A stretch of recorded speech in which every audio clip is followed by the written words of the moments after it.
Hello student, my name is Kamaldeep Singh निजर और आज हम कल हमने की थी एक कैटेगरी कर ली थी जिसमें हमने सिंपल और रीजन को शिफ्ट करके न्यू कोऑर्डिनेट फाइंड किया था जहाँ फिर न्यू इक्वेशन फाइंड की थी। ठीक है, और आज हमारे पास जो सेकंड कैटेगरी है, जो आई थिंक थर्ड कैटेगरी कह सकते हैं, उसमें एक एग्जाम्पल काफ़ी आपको समझने के लिए और इस एक एग्जाम्पल से आपका बेस बन जाएगा इस तरह से और एग्जाम्पल करने के लिए। तो चलिए देखते हैं हमारे पास। सो प्यार से स्माइल हो जाए। So that is a find the coordinate of the point on transferring the region to which the equation does not contain linear terms in x and y and also find that new equation। वो बोल रहा है कि आपके पास हमने क्या करना है कि जो इस इक्वेशन का जो ओरिजिन है उसको आपने किसी पॉइंट पर शिफ्ट कर देना है और वो पॉइंट ऐसा होना चाहिए कि वहां पर पहुंचने के बाद जो आपकी इक्वेशन है उसमें जो लीनियर टर्म्स है, दिस एंड दिस टर्म जो x और y है वो आपको नहीं देखने को मिलने चाहिए, वो फिनिश हो जानी चाहिए। तो ऐसा सोचकर तो पता नहीं चलेगा, तो हम क्या करेंगे, एक पॉइंट को कंसीडर कर लेंगे। ठीक है, तो सोल्यूशन क्या करना हमने कंसीडर कर लेना है, लेट द ओरिजिन जो हमारे पास है ओरिजिन बी शिफ्टेड। ठीक है, let the origin be shifted to h, k।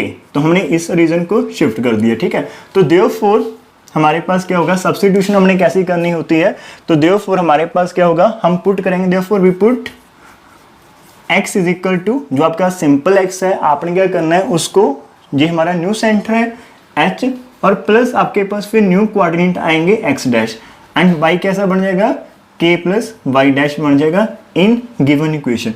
तो इसको हमने क्या करना है, इन गिवन इक्वेशन में पुट कर देना है। देखिएगा, फिर से सुनना, जब हमने रीजन को शिफ्ट कर दिया h, k पर, तो जो आपका पहले x था, हमने कल डायग्राम में किए थे, तो जो x की टोटल डिस्टेंस थी वो ब्रेक कर जाएगी, that is into two part, one part is h और साथ में कोई और भी पार्ट आएगा, that is our x dash होगा। सिमिलरली y जो टोटल लेंथ हाइट थी हमारे पास, that is split into two parts, one is k height and another one is y dash. तो हमने ऐसी सब्स्टिट्यूशन करनी है। अब ध्यान से करना, काफी सिंपल है, आपको आता होगा। तो जहां पर x की वैल्यू पुट करेंगे हमारे पास क्या आ जाएगा, that is x dash plus h की स्क्वायर, 3 इंटू एक्स की वैल्यू आ जाएगी x dash plus h and y आ जाएगा y dash plus k and उसके बाद plus 4 into y dash plus k की स्क्वायर है, minus 4 into x dash plus h है, minus 6 into y dash plus k है and plus 5 is equal to 0। Just open this square free, that is x dash की square आ जाएगी, h square आ जाएगा, 2h x dash आ जाएगा, जहाँ पर हमारे पास पहले मल्टीप्लाई कर लेते हैं x dash y dash x dash k and साथ में हमारे पास y dash h plus h k आ जाएगा। इसको ओपन करेंगे, हमारे पास 4y dash square 4k square आ जाएगा एंड 2 8 बन जाएगा हमारे पास k इंटू वाई डैश, जहाँ से हमारे पास minus 4 x dash minus 4h और जहाँ से minus 6 y dash minus 6k plus 5 is equal to 0। एक बार देख लेते हैं विजिबिलिटी है इसकी, जैसा I think it is visible. ठीक है, तो अब आपने अभी ये ब्रैकेट हमारे पास है उसको भी ओपन कर लेते हैं, एक्स डैश स्क्वायर है, h स्क्वायर है, 2h एक्स डैश है plus 3 x dash y dash है हमारे पास, प्लस 3k एक्स डैश है, प्लस 3h वाई डैश है, 3h k है, 4 वाई डैश स्क्वायर है, 4k स्क्वायर है, 8k वाई डैश है, माइनस 4 एक्स डैश और minus 4h minus 6 y dash minus 6k plus 5। अब इनको थोड़ा सा फॉर्म में लिखते हैं। सबसे पहले x डैश स्क्वायर वाली टर्म कितनी है, एक ही है। उसके बाद y डैश वाला कौन है हमारे पास, y डैश स्क्वायर कहाँ पर है, this is the y dash square, this is the 4y dash square. एक मिक्सिंग टर्म होगी आपके पास, जैसे यहाँ पर मिक्स टर्म है x और y, तो हमारे पास x डैश y डैश जहाँ पर है x डैश y डैश और उसके बाद ये कहीं पर नहीं देखने को मिला, तो this is word 3x dash y dash. तो मैंने 3 टर्म्स लिख लिया, एक जे वाली, जे भी लिख चुके हैं और जे भी लिख चुके हैं। उसके बाद वो वाली टर्म लिखना जिनमें x डैश आपको दिखाई दे रहा है, x डैश। तो अभी हमारे पास ये x डैश है, तो ब्रैकेट स्टार्ट कर लो, x डैश को कॉमन लिखेंगे, हमारे पास 2h आ रहा है जहाँ पर x डैश और कहाँ पर है x डैश, जहाँ पर 3k दिखाई दे रहा है x डैश और x डैश कहाँ पर है, चलते चलते जस्ट यहाँ पर है माइनस का 4 है, x डैश कॉमन आ जाएगा। ठीक है, इसी तरह से आपने y डैश के साथ काम करना है। y डैश अकेले आपको दिखना चाहिए, ये मिक्स वाली टर्म तो हम लिख चुके हैं, अकेला जो हमारे पास y डैश है, कहाँ से स्टार्ट होता है y डैश, यहाँ पर तो कहीं नहीं है, आजो y डैश, जी this is the first one, this is our 3h, और उसके बाद y डैश हमारे पास है y dash and this is y dash 8k, and उसके बाद y डैश हमारे पास है यहाँ पर -6, तो y डैश वाली टर्म भी हो चुकी। अब जो बच गया वो कौन सा बचा, जो आपके पास कांस्टेंट होगा, जिसमें आपके पास x dash and y dash नहीं होंगी, तो उनमें से सबसे पहले हमारा कौन सा आ रहा है भाई साहब, यहाँ पर h² है हमारे पास, उसके बाद h² के बाद हमारे पास है yes this is the number 3hk, 3hk के बाद हमारे पास है जहाँ पर 4k², उसके बाद हमारे पास जहाँ पर नंबर है -4h and -6k and +5 is equal to 0। So this is the expression for us, ठीक है। तो हमने जहाँ तक कर दिया, तो एक बार कंफर्म कर लेते हैं, 2h + 3k -4 है, 3h + 8k माइनस हमारे पास कैसा है, दैट इज 6 है। तो जहाँ तक आप लिख लो और mark it is question number 1, ठीक है। इसको हमने 1 मार्क कर लिया, और या तो आप 1 इसको मार्क कर सकते, कोई फर्क नहीं पड़ेगा, you can mark it as 1 and you can mark it as equation number 2, ठीक है। जहां तक देख लीजिएगा, हमने सब्स्टिट्यूशन कर दी है, हमने एक ऐसा पॉइंट फाइंड किया है जिसको पुट करने के बाद ऐसा एक्सप्रेशन आ चुका।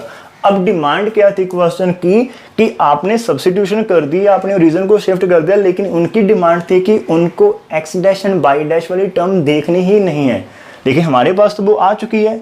अब आप x dash and y dash को खत्म कैसे करेंगे, इट्स वेरी सिंपल, आप उसके कोफिशिएंट को 0 कर दो। हमारे पास x dash and y dash finish कब होगा, जब उसका कोफिशिएंट जो होगा 0, 0 को x डैश से मल्टीप्लाई करेंगे, x डैश रिमूव हो जाएगा, 0 को y डैश से करेंगे तो y डैश हट जाएगा। तो इट्स वेरी सिंपल, तो हमने क्या लिखना है, first degree terms will vanish, हमारे पास जो भी टर्म्स होगी इनको फर्स्ट डिग्री बोलते हैं, ठीक है। फर्स्ट डिग्री जो टर्म्स हैं विल वैनिश, कब, जब इनके कोफिशिएंट कैसे होंगे 0। सो व्हेन आप इसके कोफिशिएंट को 0 कर दो, हमारे पास कैसा आ जाएगा, 2h 3k -4 is equal to 0, and second वाला मैं इसके नीचे लिख देता हूँ 3h + 8k -6 इक्वल टू 0। तो अब इन दोनों को हमने 0 कर दिया, लेकिन ये 0 होंगे कैसे, किसी ना किसी h, और because these are depend upon h के। तो जैसे हमने इनको 0 किया तो हमारे पास एक खुशी होगी यहाँ पर कि जैस अभी 0 कर दिया, 2 इक्वेशन बन चुकी है, 2 ही वेरिएबल है हमारे पास, 2 ही अननोन है h and k, we can find the value of h and k, because हमें फाइंड भी करना है ना, किस पॉइंट पर शिफ्ट करना है, तो उसी को हमने फाइंड कर लेना और उसको पुट करके हम अपनी इक्वेशन को पूरा कर देंगे। अब आपके पास 2 इक्वेशन है, जो कैन प्रोसीड एनी मेथड, आप जो भी मेथड आता आप उसके साथ इनकी वैल्यू फाइंड कर लें।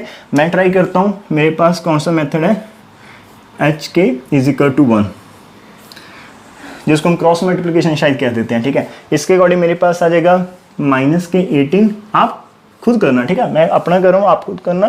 तो हमारे पास +32, और उसके बाद मेरे पास आ जाएगा k की बार और -12 और 2 माइनस प्लस, हमारे पास जहाँ पर आ जाएगा +12, और उसके बाद k हमारे पास 1 आ जाएगा, दैट इज a⁻16 और -k 9। आप जहाँ पर देखना, हमारे पास इसमें से 18 में से यदि आप 32 में से यदि आप 18 को माइनस करते तो आपके पास 14 बच जाएगा, और यहाँ से हमारे पास 7 बच जाएगा, ठीक है। तो इसको हम कहाँ पर लिख देते हैं आपके लिए, यहाँ पर लिख लेते हैं। अभी हमारे पास h कितना आ जाएगा, h/14 k/0 is equal to 1/7। So h is equal to 14/7, cutting करने के बाद 2, and k is equal to 0/7, that is 0। तो देयरफॉर हमारा जो h, k पॉइंट कितना आ चुका है, 2,0, putting this value of h and k in equation number 2, और हमारा जो आंसर आ जाएगा, ठीक है। तो देयरफॉर हमने क्या करना है, और रीजन जो हमारा था shifted to the point 2,0, put कर देते हैं, and putting h is equal to 2 and k is equal to 0 in equation number 2 में पुट कर दो, ध्यान से करना, हर एक वैल्यू जहां पर भी हमारे पास दिखाई दे वहां पर पुट करना, ठीक है। एक बार विजिबिलिटी देख लेते हैं इसकी। Yes, it is okay. तो आप देखना थ्रू हमने 2 में पुट करना, तो जहाँ पर तो कहीं पर नहीं है तो हमारा x dash square as it रह जाएगा, 4y dash square as it है, 3x डैश y डैश।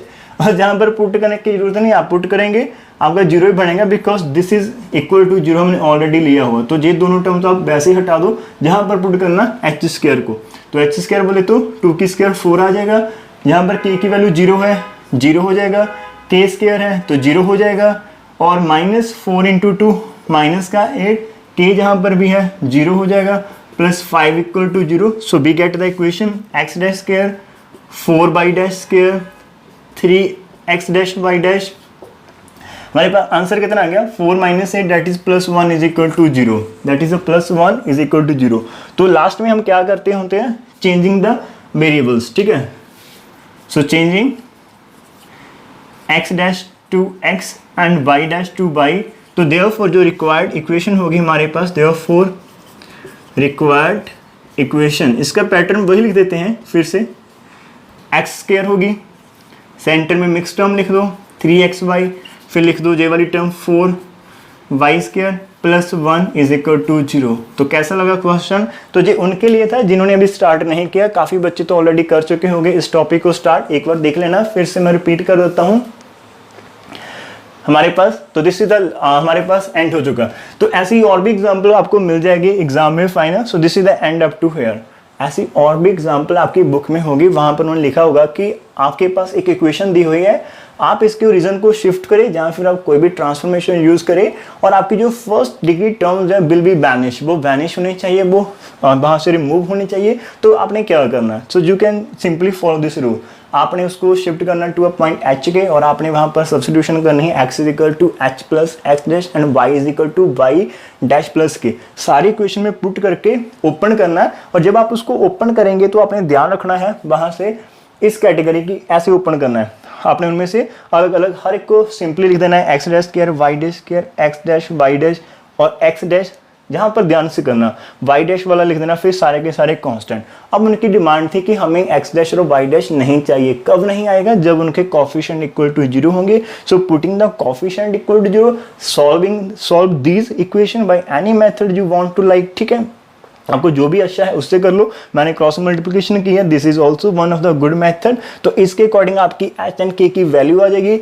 एक तो हम ये बता पाएंगे उनको कि हमने हमारा ओरिजिन इस पॉइंट पर शिफ्ट कर दिया है, उसके बाद इसी पॉइंट को हम जब जहाँ पर पुट करेंगे, तो काफ़ी बच्चे जहाँ पर भी पुट कर लेते हैं, तो मेरे प्यारे बच्चों जहाँ पर पुट करने पर ये 0 बनेगा, लेकिन आपका टाइम वेस्ट होगा, बिकॉज हम इस इक्वेशन को तो ऑलरेडी 0 किया हुआ है, इसको 0 करने के बाद ही इसका आंसर आया था। तो ऑब्वियसली जब आप इसको जहाँ पर पुट करेंगे ये 0 बनेगा। सो जो सिंपली स्किप दिस 2 टर्म्स, ठीक है, इनको हटा दो जहाँ पर पुट करना। तो जब पुट करेंगे सॉल्व कर लेना, तो आपके पास फाइनल आंसर जो आएगा उसके अंदर एक्स डैश और वाई डैश को चेंज कर देना है, सिंपली एक्स एंड वाई, जो विल गेट दिस आंसर। तो इसके अकॉर्डिंग हमारे जो इसकी आई थिंक 3 और 4 सम आपके पास है, आप उनको खुद ट्राई करना, कल फिर और कोई ट्रिक लेकर आएंगे, मतलब एक अलग पैटर्न जो हमारे पास होगा। So take care, please keep sharing and keep liking, इसको लाइक करके जाना, शेयर करेंगे तो हमारे पास थोड़ी सी एनर्जी मिलेगी मेरे को कि जैसे मुझे रेगुलर करना कि प्यारे बच्चे रिस्पॉन्स कर रहे हैं, उनको चाहिए, तो I will do definitely some more for you, ठीक है। So bye bye, take care and keep प्यारी सी स्माइल ऑन योर फेस।